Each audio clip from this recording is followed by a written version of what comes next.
Shalom, shalom, peuple de Dieu.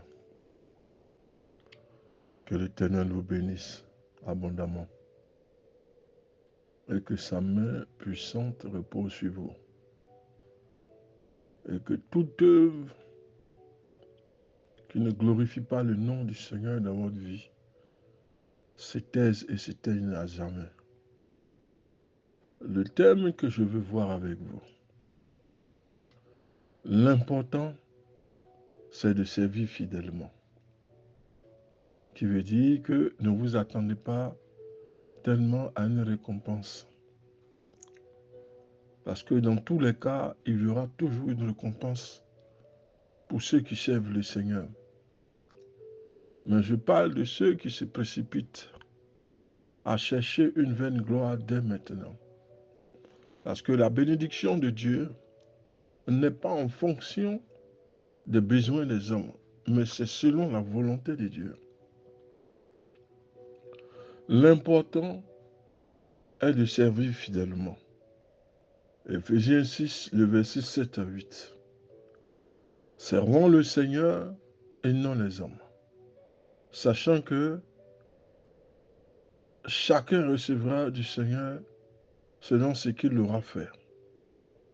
Il y a une récompense pour tout acte que nous aurions posé dans la maison de Dieu.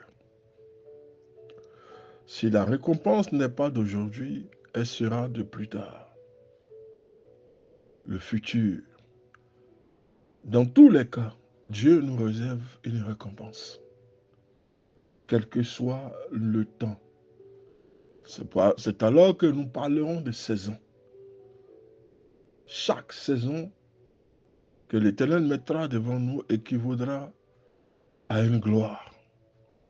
Mais ne soyons pas pressés d'obtenir une récompense parce que Dieu a déjà planifié les choses. C'est pourquoi il n'est pas nécessaire d'être jaloux d'une personne ou jalouse d'une personne parce que la manière dont Dieu a béni cette personne, Dieu te bénira pareillement. Mais il ne vous a pas béni au même moment, au même instant. Parce que la bénédiction de chacun est différente. Lorsque nous sommes dans le ministère, nous ne servons pas les hommes parce que les hommes sont trop ingrats et les hommes sont trop méchants. Les hommes sont de nature versatile. Vous devenez ami un jour, ennemi l'autre jour. Celui qui était ami avec toi deviendra ton ennemi plus tard. Il est malséant de se prosterner devant un homme. La récompense, la gloire reviennent à Jésus de Nazareth. Nous voyons des gens qui se prosternent devant des hommes de Dieu. Des gens qui se prosternent, des gens sur qui on marche. L'homme de Dieu parfois se couche sur tout le monde pour opérer une délivrance. Et il y a des actes et des portées qui parleront, soit à notre faveur, soit à notre défaveur. Quand vous servez, servez le Seigneur et servez-le fidèlement. Le mot fidèle est à juste titre. Parce que qu'est-ce que nous sommes venus chercher dans la maison de Dieu? Beaucoup parleront de la richesse financière. Vous savez, si nous faisons l'œuvre de Dieu, l'Éternel s'occupera de notre rémunération. Mais si nous venons par des sacrifices ou par des artifices, de façon à endormir le peuple de Dieu pour en récolter la bénédiction financière qui en ressort, nous allons toujours retourner chez les marabouts. Parce qu'avec Dieu, c'est la patience et la persévérance. Celui qui sait persévérer et patienter jusqu'au bout, celui-là recevra de Dieu la gloire qui lui a été promise. Mais si nous sommes pressés parce que nous voyons que Dieu a béni un serviteur par rapport à nous, alors c'est que nous n'avons rien compris dans l'évangile. Le seul rémunérateur des hommes de Dieu, c'est l'Éternel lui-même. L'Éternel saura choisir la rémunération qu'il convienne. N'allez pas vous prosterner devant les hommes. Vous êtes en train de provoquer la colère de Dieu. Nous devons nous prosterner devant Dieu lui seul et l'adorer. Courir derrière les hommes. se prosterner derrière les hommes. Le moment viendra où tu seras déçu, frère. Mais celui qui ne te trahira pas, c'est la personne de Yoshua, le Messie. S'il te dit, suis-moi, suis-le. S'il te dit, serre-moi fidèlement, et c'est ce qui en récoltera. La grâce et la bénédiction qui en sortiront du service que tu auras fait à l'Éternel. Mais les hommes te décevront, frère. Tu risqueras même de perdre la foi, de perdre ton engagement, parce que tu t'es appuyé sur un homme. Il est logique, humainement parlant, d'espérer récolter à l'endroit où nous avons sémé. Beaucoup ont sémé dans des endroits, mais ils étaient tellement pressés. On leur a dit que là où ils ont sémé était une mauvaise terre. Il n'y a pas de mauvaise terre. C'est vous qui n'avez pas consulté le Seigneur. Et si vous savez vers l'homme de Dieu que Dieu vous a envoyé, même si vous s'aimez dans son ministère, qu'il est le ministère florissant, vous devez attendre. Beaucoup sont pressés et beaucoup sont déçus et beaucoup perdent la foi. Quand nous ne récoltons rien, nous nous sentons frustrés et nous nous sentons déçus parce que nous disons en tant qu'enfants de Dieu, nous avons sémé, mais nous n'avons récolté rien du tout. En tant qu'homme de Dieu, nous disons que Dieu nous a placés dans une région, dans un espace, dans un territoire, mais nous avons du mal à construire. Nous construisons, les gens viennent casser. Ceux qui n'ont pas la même vision que toi viendront par jalousie ou par mépris détruire cela, oubliant que l'onction ne vient même pas de toi, ça vient du Seigneur. Parce que c'est l'Esprit qui descend sur nous au jour de la Pentecôte. Si vous avez sémé, attendez-vous à récolter. Quel que soit le temps, l'Éternel t'accordera la gloire et la bénédiction. Si nous n'avons rien reçu, ne nous sentons pas frustrés et déçus. Et pourtant, la Bible affirme, et la Bible dit ceci, servez avec empressement, comme servant le Seigneur et non les hommes, sachant que chacun recevra du Seigneur selon le bien qu'il aura fait. Seul Dieu connaît les sacrifices que vous avez acceptés. Paul dit, j'ai reçu l'apostolat non des hommes, mais de Yoshua le Messie. Parce que Paul a croisé le Messie sur la route de Damas. C'est en ce moment précis que le ministère de Paul a commencé. Il dit, j'ai reçu dans le livre de Galates 1, j'ai reçu mon apostolat de Messie et non des hommes. J'ai été consacré par le Messie. Non, les hommes n'ont fait que la reconnaissance. Ce n'est pas un homme qui te consacre, c'est le Seigneur qui te consacre dans son ministère. Il a envoyé le prophète Samuel aller consacrer David. David a eu 3 niveaux de consécration. La consécration des hommes n'est qu'une reconnaissance du talent que l'Éternel t'a donné, de la puissance d'autorité d'exercer. Mais ce n'est pas eux qui consacrent. Parce que la consécration vient de l'Éternel. Quand l'apôtre Paul dit, j'ai été consacré apôtre, non de la volonté des hommes, mais de Jésus de Nazareth. Seul Dieu connaît les sacrifices que vous avez acceptés. Il connaît aussi les actions secrètes et les actions généreuses que vous avez accomplies pour aider les autres. Et sa parole affirme que ton aumône se fasse en secret. Et ton Père qui voit dans le secret te le rendra. Matthieu 6, le verset 4. Nous n'avons pas besoin de dire aux gens, c'est moi qui ai dit telle personne. Si telle personne réussit, c'est ma volonté. Non. Tu as été un pion, un canal. Mais comme je dis, ne vous apitoyez pas sur les hommes. Cherchez la récompense qui vient de Dieu.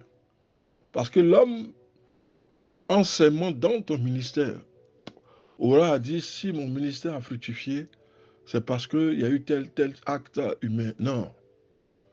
Ceux qui sont venus s'aimer, c'est Dieu qui les a envoyés. Afin que ton ministère s'élève. Tu n'as pas besoin de recevoir la gratitude venant d'eux. Bénis seulement le Seigneur de ce qui t'a élevé. Et comme il le dit lui-même, sers-le avec fidélité. Parce que ceux qui sont venus t'aider aujourd'hui vont être un obstacle pour toi demain. Chantant sur toutes les radios et sur les coins de rue. Sois fidèle au Seigneur, frère.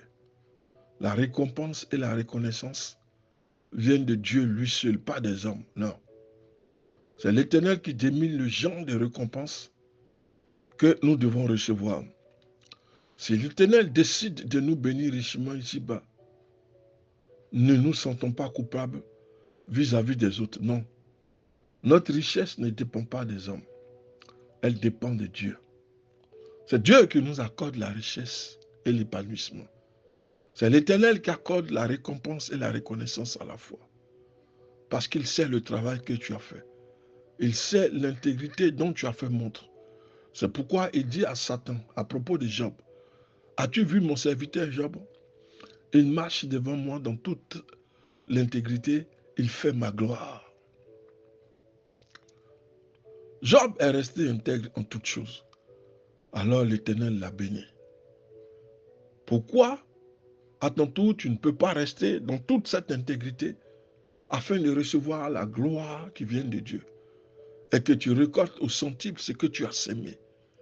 Tu as sémé en argent, tu as sémé en énergie, tu as sémé en enseignement. Dieu te bénira pour tous les actes que tu auras posés. Tu n'auras pas l'occasion d'aller crier devant les gens, devant tout le toit, pour dire ce que les gens ont fait. L'Éternel voit dans le secret. Tous les actes que tu as faits, tu as posé. Dis-toi une chose, l'Éternel a tout vu. Et l'Éternel multipliera tous les gains que tu as faits. Tu as donné l'argent, tu as sémé dans la vie d'une veuve, d'un orphelin. Tu as aidé la veuve et l'orphelin. Tu as permis qu'ils soient vêtus, qu'ils s'habillent, qu'ils mangent.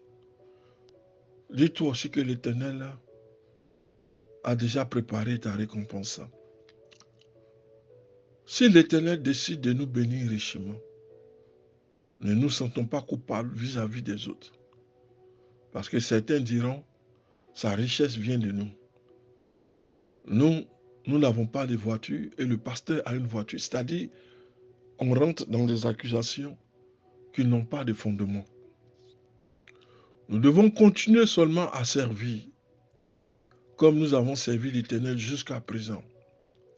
Quelle que soit la bénédiction qu'il a placée entre nos mains, et sans prêter attention aux louanges et à la reconnaissance que nous pouvons recevoir.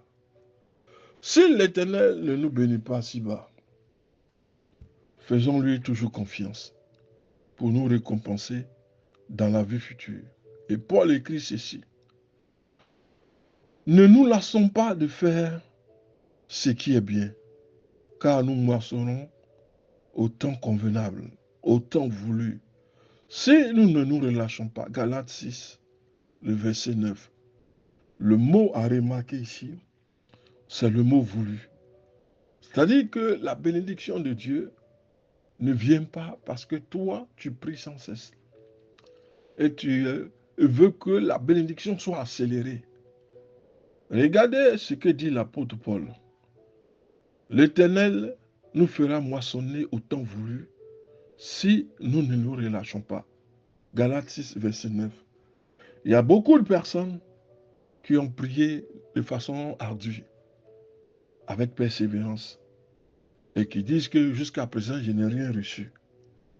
Mais ce n'était pas le temps voulu et ce n'était pas le temps convenable. Prie avec persévérance jusqu'au temps convenable, alors tu verras la gloire de Dieu. Et Dieu se manifestera. Dieu n'oublie pas, mais sa récompense vient en temps voulu, pas selon notre désir.